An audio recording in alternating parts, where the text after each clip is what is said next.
അടുത്ത് ഒരു ഗ്രാമത്തിൽ ഒരു മുത്തശ്ശി ഉണ്ടായിരുന്നു.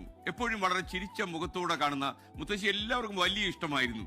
ഒരു കൊടും വരൾച്ച കാലത്ത് ഒരു യുവതി കരഞ്ഞുകൊണ്ട് മുത്തശ്ശിയുടെ അടുത്തേക്ക് ഓടി വന്നു. അവൾ ആകെ ആശങ്കയിലായിരുന്നു. മുത്തശ്ശി കാരണമൊക്കെ ചോദിച്ചു. എന്റെ ഭർത്താവ് ജോലി തേടി നഗരത്തിൽ പോയി. കുറെ ദിവസങ്ങളായി ഒരു വിവരവും കിട്ടുന്നില്ല. അദ്ദേഹത്തിന് ജോലി കണ്ടെത്താൻ കഴിഞ്ഞില്ലേ, അതോ അദ്ദേഹം ഇനി എന്നെയും മക്കളെയും മറന്നു കാണുമോ? മുത്തശ്ശി പറഞ്ഞു, ആദ്യം നിന്റെ ഈ ചിന്തകൾ നീ മാറ്റണം. നമ്മൾ നല്ലത് ചിന്തിച്ചാൽ നമുക്ക് നല്ലതേ വരൂ.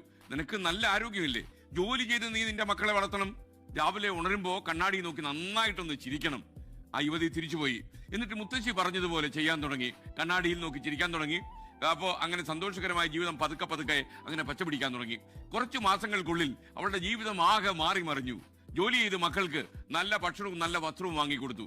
മക്കളെ കൃത്യമായിട്ട് സ്കൂളിലോട്ട് അയച്ചു. തിരക്കിനിടയിൽ കരയാനും ആദ്യപ്പെടാനും ആശങ്കപ്പെടാനും ഒക്കെ അവൾ മറന്നുപോയി. അവൾ വളരെ സന്തോഷത്തോടെ ഒരു ദിവസം മുത്തശ്ശിയുടെ അടുത്ത് ചെന്നു. ഇതെന്ത് മാജിക്